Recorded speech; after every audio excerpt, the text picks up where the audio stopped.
The ballroom of the Adolphus Hotel in downtown Dallas, Texas, had 150 people in it. 150 people dressed in the most expensive fabrics money could buy. Laughing, eating, drinking champagne, swaying to a 16-piece live band playing high-life music under crystal chandeliers. And in one single moment, every single one of those 150 people went silent. Not quiet, silent. The kind of silent that happens when the air itself changes. When something walks into a room and rearranges the energy so completely that human beings forget how to speak. Because the woman standing in the doorway of that ballroom was not supposed to look like that. She was supposed to be the joke, the punchline. She was a housekeeper, a woman who, just 8 hours earlier, and had been on her knees scrubbing a kitchen floor for $400 a week. But the woman standing in that doorway, in an emerald green Valentino gown, a diamond choker wrapped around her neck, a distinguished older man in a navy three-piece suit standing at her side, that woman did not look like a joke. She looked like she owned every room she had ever walked into. And the woman who had planned all of this, the birthday queen, the host, the architect of the cruelty, was standing 15 feet away, with champagne running down her custom coral gown because her hands had not stopped trembling since the doors opened. This is a story about what happens when you try to humiliate someone that fate has already chosen to protect. And if you think you know how this ends, you don't. And because fate had been writing this story long before anyone in that room knew they were characters in it. But before I take you back to the beginning, if you believe that fate always delivers justice, go ahead and subscribe to this channel right now and hit that notification bell. Because we bring you stories where every villain falls and every humble heart gets crowned. Now let's get into it. Lives in Preston Hollow. That's the energy. And Adaise didn't just live there. She reigned there. Her husband, Chief Dr. Emeka Okonkwo, was one of the most successful cardiologists in the Dallas-Fort Worth Metroplex. 3 clinics, a teaching position at UT Southwestern. The man made more money in a single month than most families touched in a year. But Adaise didn't simply enjoy being wealthy. Adaise needed everyone around her to feel her wealth like a weight pressing down on their chests. She needed to walk into a room and know that every woman in it was calculating the cost of her outfit, her jewelry, her shoes, and arriving at a number that made them feel small. That was her oxygen. She ran a social group, the Dallas Nigerian Wives Association. 15 women who gathered at her house every other Saturday for jollof rice, imported palm wine, and gossip so vicious it could strip paint. Every meeting, Adaise sat in a high-backed white chair at the head of her dining table. Nobody else was allowed to sit in it. It was understood the way gravity is understood. From that chair, she dispensed judgment. Did you see what Ngozi wore to church? And that lace looked like clearance rack at Rainbow. Chidinma's husband got passed over for promotion again. I heard they might move to an apartment. An apartment. She delivered these verdicts with a smile.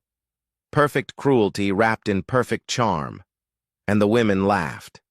Not because it was funny, but because laughter was the price of admission. If you didn't laugh at Adaise's jokes, you became her next joke. And in the Dallas Nigerian community, being on the wrong side of Adaise was social death. So they laughed, and Adaise fed. But there was one person in Adaise's orbit who never laughed, never reacted, never flinched, never gave Adaise a single drop of the emotional response she craved. Her housekeeper. And this is where fate enters the story. Quietly, the way fate always does. Nneka Amefule was 31 years old.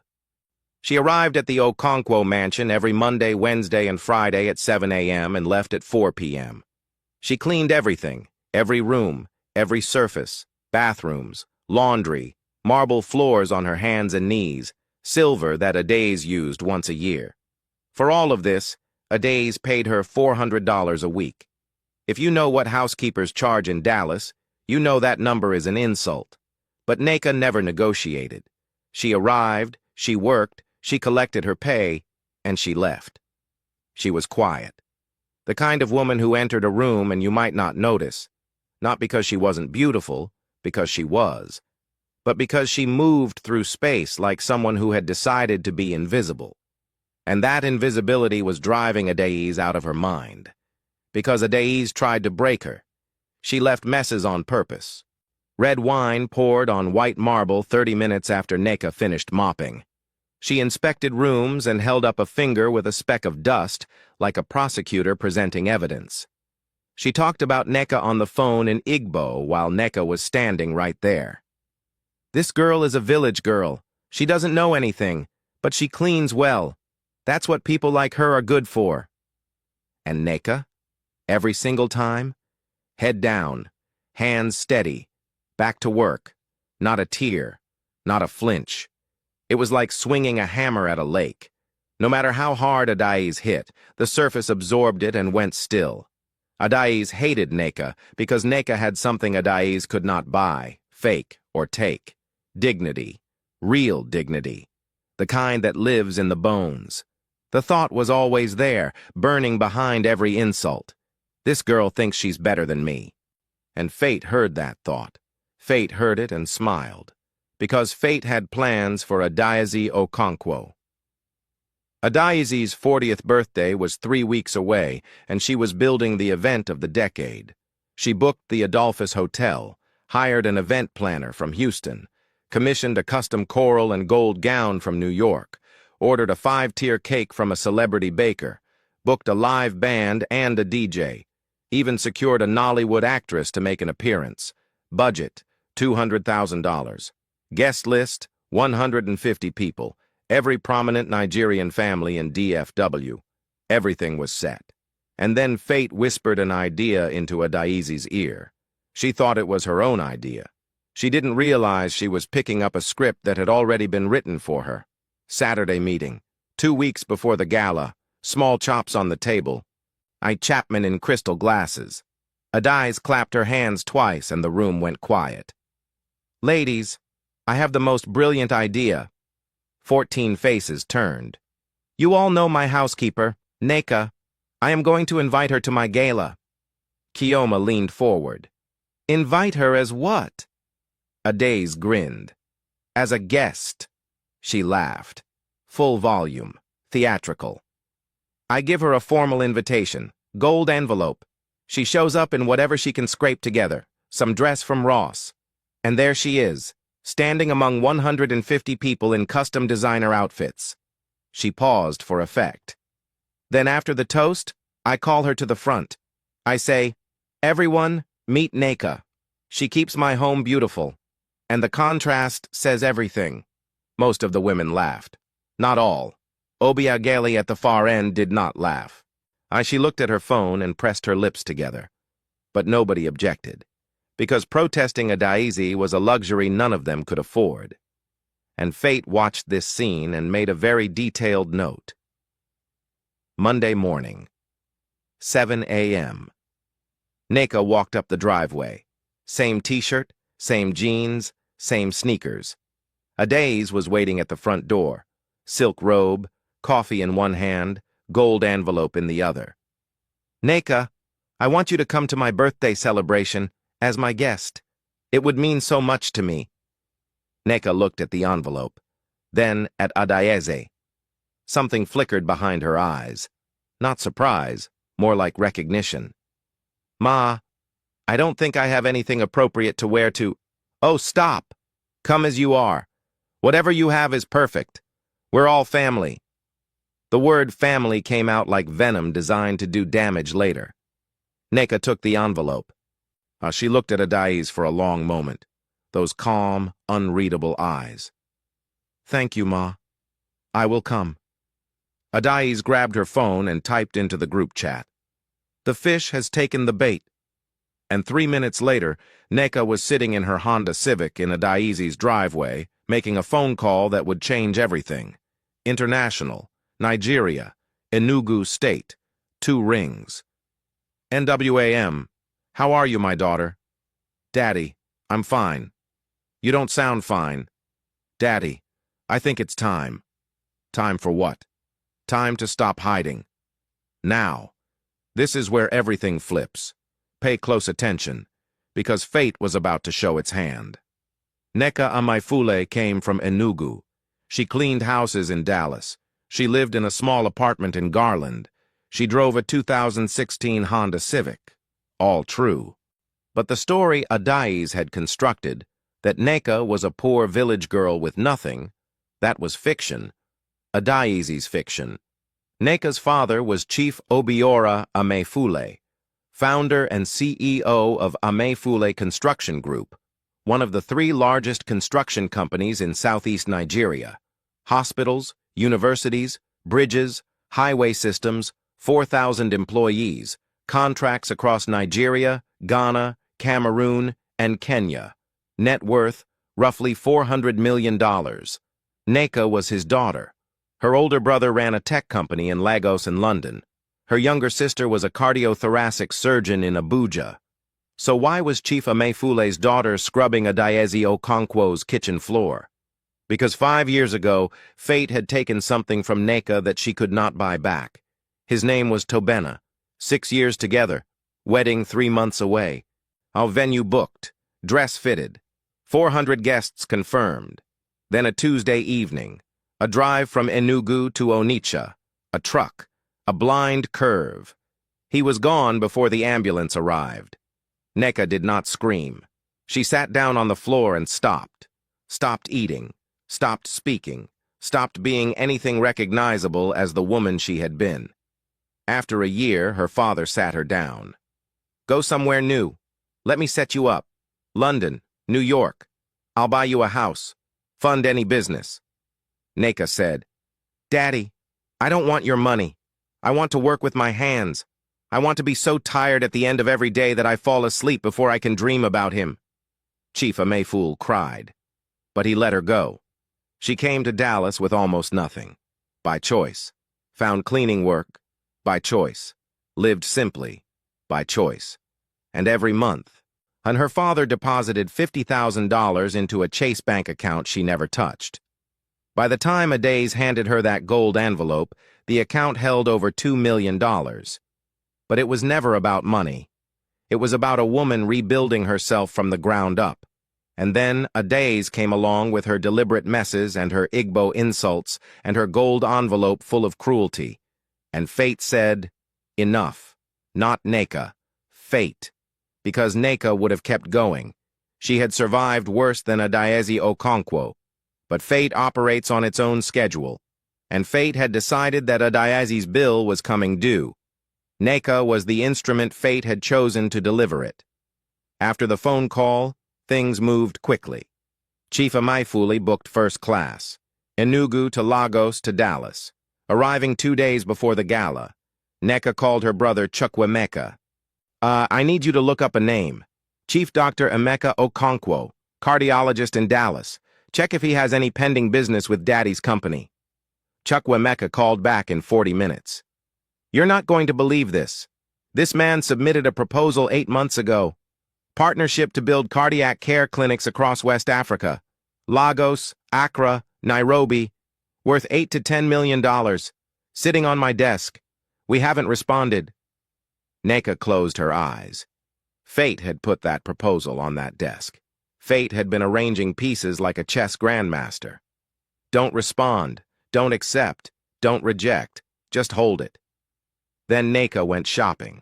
Not at Ross. Not at Marshall's. Highland Park Village. The most exclusive shopping center in Dallas. Emerald green Valentino gown. Haute couture. Diamond choker. Emerald drop earrings. Cartier bracelet. Jimmy Choo heels. Total, $87,000. First withdrawal from the Chase account in 3 years. Fate has a dark sense of humor.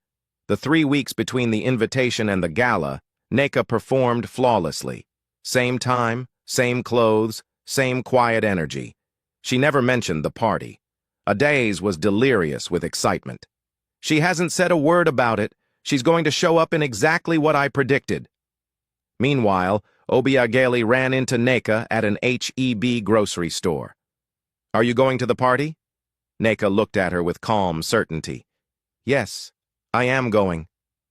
Something in those words made Obiageli pause. No anxiety, No dread, just wait. Obiageli decided to bring her phone to the gala fully charged. Call it intuition. Call it fate tapping her shoulder. Saturday, October 14th, 7 p.m. And the Adolphus Hotel Grand Ballroom was a masterpiece. Gold and ivory draping, crystal chandeliers, waiters with champagne and suya, an ice sculpture of Adaizi's initials. Because of course there was. Guests arrived in waves. Mercedes, BMWs, one Rolls-Royce. Inside, the room was a fashion exhibition. Custom lace, hand-beaded aso ok, geles defying physics. At 8:45, Adaiz made her entrance. Coral and gold gown, hand-beaded, towering guile, gold chains layered 3 deep. She walked in on Chief Doctor's arm, waving like a head of state. The room erupted. Adaiz! Birthday queen! She took her elevated seat and surveyed her kingdom. Then she scanned for Neka. 8:55, no Neka. 9 o'clock, no Neka. 9:10, nothing. Has the girl come? She asked Kioma. I don't see her. 9:15. Chief Doctor gave his toast. To my beautiful wife. Of 40 years of grace, elegance, and strong opinions. Glasses raised. Adaizi smiled, but inside she was stewing. The 9:30 moment was approaching, and her punchline hadn't arrived. 9:25. She was about to give up. The joke was dead. 9:27. A murmur at the back of the room. Not loud. A shift. Like air pressure dropping before a storm. Heads turning. One table, then another. A wave rolling forward. The double doors were opening. And there she was. Emerald green. The gown caught every chandelier and turned the light into something alive. It flowed around her frame like liquid. Diamond choker throwing light like tiny stars. Emerald drops at her ears. Hair in a sculptural updo with gold pins. Makeup done with editorial precision. She stood in the doorway for 3 seconds. Not posing. Just arriving. And the way someone arrives who has walked into 1,000 rooms like this and never once doubted their right to be there. Then she walked. Click, click, click, steady, unhurried, each step saying, I am exactly where I am supposed to be. And beside her walked a man, tall, silver temples, navy 3-piece suit tailored like it was painted on, an energy that announced without words, I am someone. Chief Obiora Amefule, 16 hours, first class. For this, because when his daughter called and said, Daddy, I think it's time, the family shows up. That's not a choice. That's DNA. The room was paralyzed. 150 frozen people. A woman with champagne halfway to her lips. A man with a fork suspended mid-air. Waiters stopped mid-stride.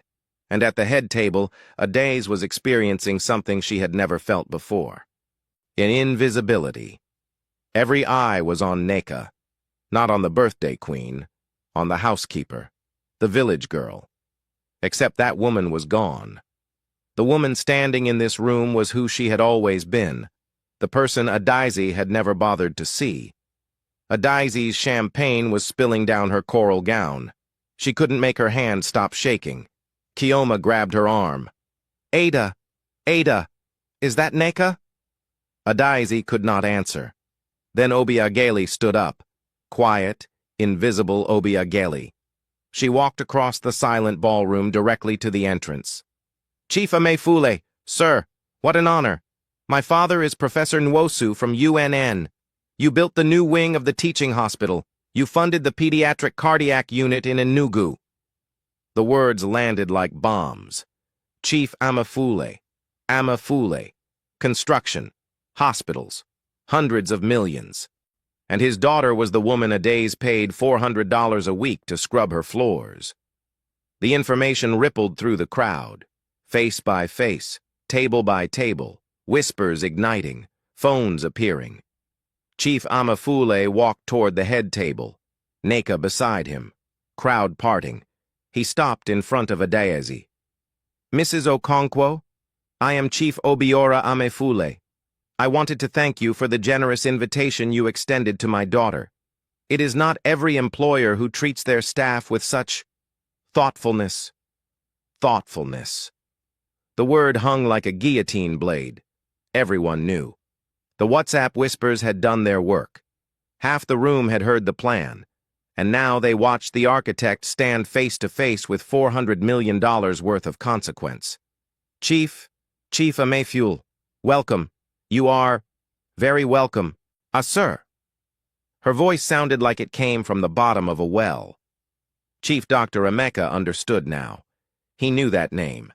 He had been trying to get a meeting with this man for 8 months. Cardiac care clinics across West Africa. $8 to $10 million. And now the man whose signature he needed was standing in his wife's ballroom as the father of the housekeeper his wife had been humiliating for over a year. He looked at Adaze. She looked at him. And something broke between them. Not loudly, the way a bone breaks underwater. Neka stepped forward, toward Adaze. The crowd adjusted, every body angled toward this moment. She smiled. Not a smirk, not revenge dressed in courtesy. A real smile, warm, calm. The same calm she had carried through every insult. That calm hadn't been weakness, it had been depth. Happy birthday, Adaze. No, Ma. First time in over a year. I brought you a gift. A small box, gold paper, white ribbon. Adaze's hands trembled as she opened it. Inside, a check, $50,000, made out to the Dallas Nigerian Women's Empowerment Foundation. A handwritten note. For every woman who was told she was nothing, she is everything. Neka Amefule. A printed card explaining the foundation, formally registered that week. Scholarships, microloans, legal assistance for Nigerian immigrant women in DFW. Neka had not come to humiliate Adaze. She had come to build something. She had taken the weapon and turned it into a foundation. Fate doesn't just punish. Fate repurposes. The room erupted in applause, standing ovation, women crying, men nodding with deep respect. Obiageli was recording. She had been recording since Neka walked through the doors. But she had also recorded something earlier. Adaze at 9:15, leaning toward a group of women saying, "Just wait until the housekeeper arrives. I'm going to call her up front and introduce her as my toilet cleaner. This is going to be the funniest thing you have ever seen." She had both videos. The plan and the backfire. The cruelty and the consequence. Sunday morning. Both videos hit WhatsApp. No caption. The footage spoke for itself. Dallas, Houston, Atlanta, Maryland, New York, London, Lagos. By Monday morning, Adaze was the most talked-about Nigerian woman in the American diaspora. Not in the way she wanted. Fate had kept a perfect record, and Fate had just published it. Monday, 9:14 a.m. Chief Doctor received an email from Amafuel Construction Group. So, after careful deliberation, we have elected not to proceed with the proposed partnership for the West African Cardiac Care Initiative. $8 to $10 million. Gone. With 3 sentences. Chief Doctor drove home, found Adaze in the kitchen. "Do you know what you've done?" His voice was quiet. That was worse than shouting. "You didn't know who she was because you never ask. You never care who people are. You only care who they aren't. You saw a girl on her knees and decided she was nothing. And your decision has cost this family $8 million. Emeka, please. I'm sleeping in the guest room." The door closed. Not slammed. Closed. With a soft, deliberate click. Tuesday. 2 wives left the WhatsApp group. Wednesday. 3 more. Not because they found morality, because the power equation changed. Adaze was radioactive. These women followed power. Power had changed its address. Thursday. Kioma called. "Ada, you need to apologize publicly." "Apologize? To the girl who came to my party and—" "Ada, you invited her. You planned it. You got recorded. She didn't humiliate you. You humiliated yourself." Adaze hung up. By the following Saturday, the Dallas Nigerian Wives Association was dead. The group chat was a graveyard. The high-backed white chair sat empty in an empty room. and Adaize sat alone in her 7-bedroom house, staring at a phone full of messages she couldn't open. Chief Doctor stayed in the guest room, spoke to her about children's schedules only, attended events alone. She's resting. Now. You might think this is where the story ends. Villain punished, underdog wins, credits roll, but fate wasn't finished. Fate had one more scene. 6 months later, NECA's foundation had grown, board seated, office in Irving, 25 scholarships awarded to immigrant women across DFW. She never went back to cleaning houses. She never spoke about Adaize publicly. When asked about the viral videos, she said, "That night was about launching something that will help many women. That is the only story worth telling." April. 6 months after the gala, the foundation hosted its first fundraiser. 50 people, a community center in Irving, folding chairs, a podium, no chandeliers, just women. NECA gave a speech about the 25 women helped, about Amaka who finished nursing school, about Blessing who started a catering company, about dignity, about how being poor and being worthless are not the same thing. The room was weeping. And then the door opened. Adaize walked in. She looked different, not physically, but the energy around her had collapsed. The woman who used to fill rooms was trying to fit through them unnoticed. Plain black dress, flat shoes, no jewelry except her wedding ring, no gale, no makeup, red-rimmed eyes. She walked to the back, pulled out a folding chair, sat down, folded her hands, stared at the floor. NECA stood at the podium looking at the back row. 10 seconds of silence. "Thank you all for being here. That concludes our program." She walked to the back of the room, pulled a chair next to Adaize, side by side, folding chairs, fluorescent lights, Irving, Texas. Adaize spoke first, barely a whisper. "I didn't come for pity. I know. I came because I need to say something. Say it. I'm sorry. For what I planned. For how I treated you. Not just the party. Every day, every insult in Igbo, every mess I left on purpose, every inspection designed to make you feel small." Tears falling. She didn't wipe them. "And I'm not sorry because I got caught. I'm not sorry because my husband won't look at me. I'm sorry because I was trying to destroy you, because you had something I've never had. Peace. You walked through my house with nothing, and you had more peace in your silence than I have ever felt with all my things. And I hated you for it." She covered her face. "I don't have peace, NECA. I wake up every morning and the first thought is, who can I be better than today? That's not living. That's drowning with dry hair. And I'm so tired of drowning." NECA sat still through all of it. "Adaize, do you know why I never reacted?" Adaize shook her head. "It wasn't because I didn't hear you. I heard every word. Village girl, toilet cleaner, all of it. I didn't react because I lost someone. When the worst possible thing has already happened to you, words lose their power. You called me nothing, but I had already felt like nothing for 2 years after he died." Adaize was sobbing. "But I also didn't react because I could see you were suffering. Happy people don't crush others to feel tall. Only drowning people do that." Silence. "What you did was wrong, Adaize. If it happened to a woman without my support system, without my father, without my family's resources, it could have destroyed her. You need to understand that." Adaize nodded. "But holding anger is a prison.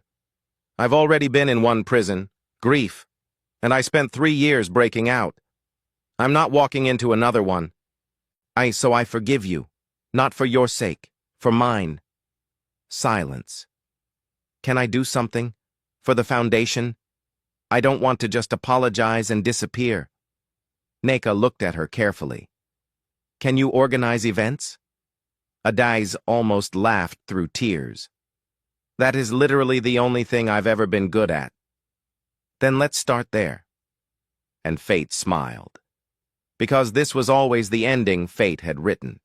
Not destruction, reconstruction. Within 3 months, Days organized the foundation's second fundraiser. 200 guests, a proper venue. She used every skill she had, the same abilities she spent years using for vanity, now pointed at something that mattered. The second fundraiser raised $112,000. The third raised $250,000. Adaz didn't sit at head tables anymore. She worked floors. I greeted guests, stuffed envelopes, funded 3 scholarships personally, mentored 12 immigrant women. She and Chief Doctor went to counseling. It was brutal and slow. He moved back after 4 months. Different marriage, harder, more honest, better. She never rebuilt the Wives Association. That group was built on fear. I never want to build anything on fear again. Chief Amayfuli eventually reconsidered the clinic deal. Not because of Adazi's redemption, because Chief Doctor independently reached out, apologized, and submitted a revised proposal with a community health component. Chief Amayfuli called him personally. I invest in people, Dr. Okonkwo, not plans. Your plan was always good. I needed to know the people behind it were worth my name. The deal closed at $12 million. Because fate doesn't just balance scales. Fate tips them toward people who do the work of becoming better. So listen, 3 lessons before you go. First, never mistake humility for weakness. The person cleaning your floor might be choosing that floor. The person driving your car might have a garage you'll never see. You do not know people's stories. Treat every human being with respect. Not because they might be secretly rich, because they are human. That should be enough. Second, cruelty is the most expensive habit in the world. Adazi's 3-week joke cost her husband $8 million, cost her every friendship, cost her reputation across 3 continents, and nearly cost her marriage. There is no version of cruelty that doesn't send you the bill, and the bill always arrives at the worst possible time. That's how fate works. And third, grace will always be louder than revenge. Neka had the money to destroy Adaze, the platform, the public sympathy. She could have dragged her across every social media platform on earth. She chose a folding chair instead. She sat next to the woman who tried to break her and said, "Let's start there." That is power. Not the Valentino gown, not the diamonds, not the $2 million, the folding chair, the willingness to sit beside someone who wounded you and say, "I see your pain, and I'm choosing not to add to it." Be careful how you treat people, not because they might be secretly wealthy, because fate is always watching. Fate keeps a perfect record. Fate never forgets a single act of cruelty and a single act of kindness. And fate, as this story proves, never, ever misses. Old wisdom, new drama, perfect justice. I'll see you in the next one.